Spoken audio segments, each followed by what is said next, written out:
Well, I'd say churches should stop being pretenders. There's no need of pretending because you love your God and you're just pretending over there. Yeah, they should just stop this. It comes to things like weddings, I was in a conservative religion, if I may say. So things like weddings, will be chased away, like I will not even be included over there because of my disability. They preach water and they drink wine because, whatever they're preaching is not what they're actually doing. And they're like, why are you greeting people with the left hand as for going to the toilet?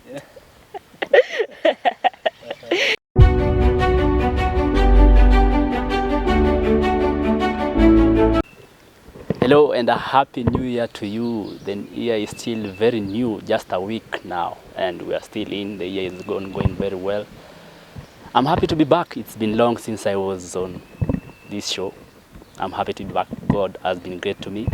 And today I'm hosting the first show of the year. Today I'm hosting a very handsome and a beautiful lady who is going to share with us her story.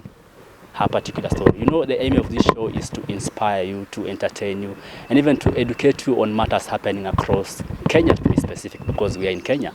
So allow me to welcome our some guest of the year. Welcome. Oh, thank you. Karibu sana kwenye show. I'm so happy you have joined us. You are the first guest of the year. And I'm happy. I'm sure we are going to inspire someone today on this show. So maybe before we continue, tell us your story. Tell us your names. Where are you from? Okay, so thank you. First of all, I'd like to appreciate being the first one in the show. It's really a blessing. So my name is Albright Lola, and I'm from Nairobi, Kenya. Basically, I've grown around Kenya, and my schooling years have been in Settles Primary School. Then high school, I went to Parklands Area High School. Then university, I went to Catholic University Catholic University. Where? Yes. Oh, wow. You seem to be an explorer. Umesoma huku. Wow. Now, you growing up, before we go on to the main story, tell us about where you grew up and how has been your life growing up. Well, my life has been good in general, but even in good life, there has to be ups and downs, the bitter and the sweet. Yes, it has been there. Okay. Sisi kama watu wa Nairobi tunasemanga Nairobi si ushago.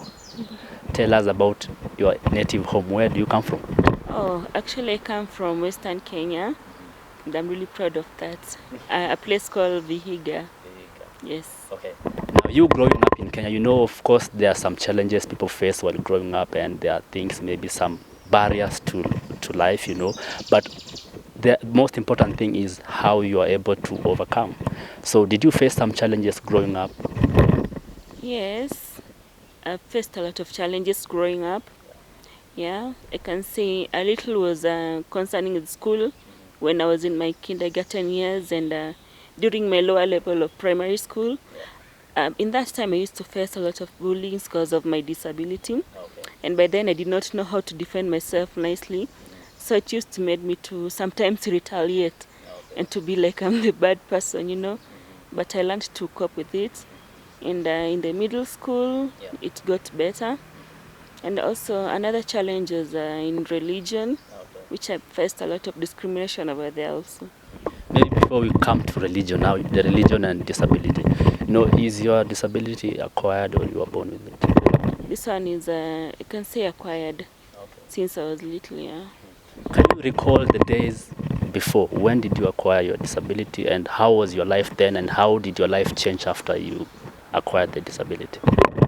I can't recall that much because I'd say 90% of my life I've been having it, so I can't remember much about it. Oh, you were very young, yeah? Yes. Yes. And how has been your life now growing up and, the upbringing of your parents to you and even the environment you are living in? How was life? Okay, so in my nuclear family, they raised me so well. I never realized I had a disability because everything was normal. I was just like part of the family, which was okay. And I loved everything. And the neighborhood, yes, I've been told like I used to defend myself because of it, yeah. But before that, I never used to feel like I have it. You defending yourself also means you constantly face discrimination from children, neighbors, family members. Yes, some children will really bully, on the higher end, yeah. So it used to be bad. But sometimes, because of defending myself, I can say I became a little bit arrogant. I used to beat people also, in the self-defense, which I And to your parents now, was it a new thing to them? Having a disability, was it new to them, or one of your parents or both of them had an experience to that? Well, I've never asked them that question.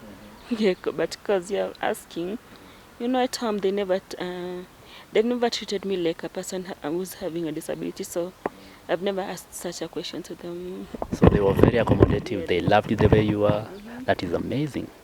Now, let's talk now about your school. You going to school. Did you have a challenges going to school, choosing the school to go? Because some people face challenges to choosing the school to go, or even finding a school because of their condition.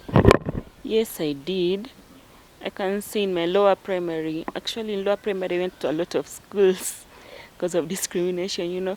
Sometimes I used to feel like I'm not fitting there. And sometimes you'd see like a desk setup. You'll find somebody putting some trash in your desk because you cannot defend yourself over there. Or sometimes some teachers will not even understand you, and they will be like, what is she doing? Like they cannot understand you. Speaking of accessibility, when you compare primary, high school, campus, did any of them have an accessibility facilities? Yes, I'd say campus was the best. They even had left-handed chairs, and a big shout out to Catholic University. It was the best school I've ever been to. Yeah. It's very accessible. Yes, it is. What about high school? Did you have challenges, and were you able to cope up or improvise something on some ways on how to access some areas, some things? Well, in high school, I was supposed to go to a boarding school, but I chose day school. So my day school was quite well.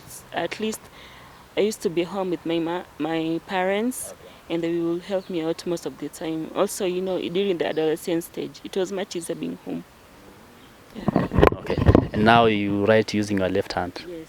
How did you have challenges writing using your left hand? Actually, I'm a fast writer. I write very fast. Yes. Wow. Left inakwanga si ya kila mtu. Kuna wale walizaliwa nayo, kuna wale because of. Anyway, okay, now I want us to talk about religion. You have mentioned something very important about religion, because when you put religion and disability, some people compare disability or use it to say ati ni curse, sijui ni laana, sijui wazazi walikosa nini. What are some of the challenges you faced when you relate now to religion, now that you have mentioned about religion? Yeah, well, religion is such a big, toughest topic to me, because in religion, that's where we're supposed to find the love, because we're all trying to appreciate God for creating us and all the things. But personally, the experience was not so good, because, when it comes to religion, sometimes you'd find like there are too much discriminatory. Religion is a big weapon when it comes to disability, and I would want to hear from you, because some people attribute disability, some people who are religious, they attribute disability with curse, laana, nini. Now, what was your experience, with religion, now that I'm assuming you're a Christian, right? Yes, I am. Yeah. What was your experience in that church? My experience was so bad because, after the church services, or we call the church meetings, people would like seclude themselves. And then I used to find myself like I'm alone over there. And I used to be afraid to tell my parents about it. Yeah. But this thing was happening since I was so little. And also, when it comes to things like weddings, I was in a conservative religion, if I may say. Okay. So things like weddings, I would be chased away. Like I will not even be included over there because of my disability. Yeah, yes. They would like seclude me. I used to feel like, it's like I don't belong over there. Yeah, so I used to go over there just because. You have mentioned about a wedding, a particular wedding that you remember. When you take a picture, what was the scenario? What was the exact scenario that happened? What did that person, who was that person that chased you away? Don't mention the name. And what was the reason? What was he trying to imply, he or she? I think I won't mention. Okay. Yeah. So being chased away, I'd say like many weddings used to happen, but when I was over there, it's like they were trying to hide me from the society. Yeah, which made me feel bad. And the weddings used to happen, and it's like I was the only one. It was like I was the burden over there, you know. That's the feeling when you're a child. You cannot even, yeah. Because also I can see that hatred. They did not just put it on me alone. They also kept it towards my sisters. My sisters faced discrimination because of me, and it was not even their fault. Yeah, so in this together. Now, speaking of, you're still religious? Are you still religious? Yeah, I pray and I read the Bible, but churches, no. So you maintain your religious mood by praying to yourself, praying to God. You are a Christian. Yes, and I'm good to others. Okay. And now, what about your parents? Did you have, a problem with your parents? Because I'm assuming your parents are religious and they go to church. Yes, actually I'd say big problem. I think we should all go for a therapy actually. It was not easy. Yeah. So the situation you faced also affected even your mood, your mental health. Yes. Most especially when you see those people when they are preaching to others what they are not doing. Most especially some other individuals which I won't mention here. Okay. Wow, that is really bad. Now, to some churches out there that are discriminating people, don't attribute disability with religion. I want to speak a bit about now your personal life, if you can allow me. You have gone to university, you have gone through all the education, all the stages of education. Now, when we were talking through the pre-interview, you told me that you're also into politics. Where did you get the urge to start politics? Well, because there was this day I was reading magazine about the two-third gender rule, and I was like, why can't I see people with disability over there? You know, people with disability are supposed to be everywhere. We are supposed to lead also, for also the upcoming generation. We need somebody to be a role model for us. That's what actually motivated me. So you joining politics, you are looking to represent persons with disability? Yes. What do you aim to achieve as a... I'd love to achieve good leadership quality over there, and also to be a role model to somebody over there that is watching us today. Okay. Now, how far have you gone with politics? I'd say this is actually, it's my 1 year since I joined it. I joined it last year, and I'm so happy. I feel like I belong over there. Talk about NARC Kenya. Why did you choose NARC Kenya? Why not ODM? Why not Jubilee? Okay, so basically, before you talk about that, I'd say leadership, I started it in primary. You see, when you asked me about my school life, yeah, in my school life, I actually used to be a prefect most of the time, and I used to be the leadership quality. I was actually awarded, over there, and that's what actually motivated me. And NARC Kenya, I chose it because I love Martha Karua's personality, and I feel at home over there. Nice. And you look very beautiful. Do you have someone?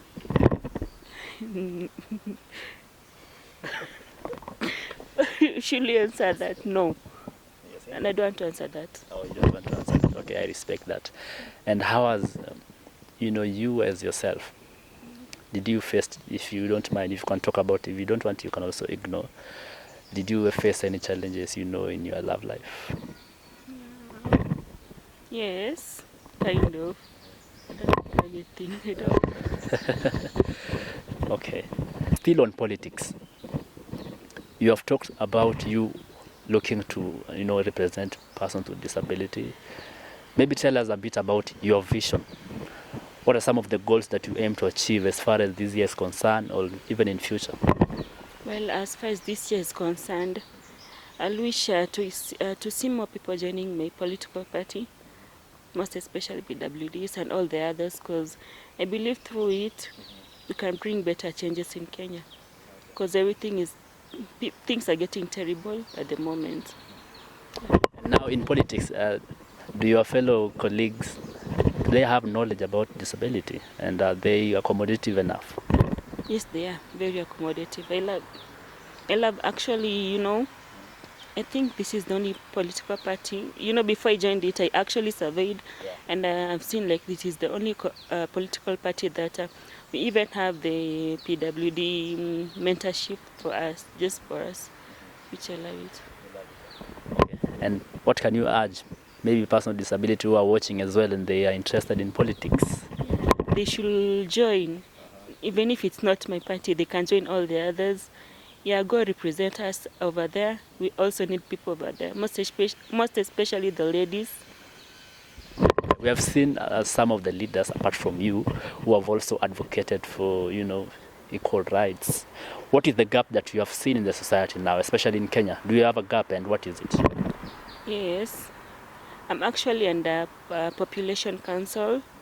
Yeah, I'm working with them currently, and we deal with women and youths in the society. And through it, I'm actually learning and relearning. I've actually learned a lot about it, and I love to see just equality one day. Yes. Still on religion now, you are empowered right now, as I can see. You are educated, you are empowered. Still on religion, it seems there's still a gap, especially on knowledge and education. As far as you are not looking to go back to church anytime soon, what could you change, and what are some of the things that you think can be pointed out and changed as far as churches are concerned? Well, I'd say churches should stop being pretenders. There's no need of pretending because you love your God and you're just pretending over there. Yeah, they should just stop this.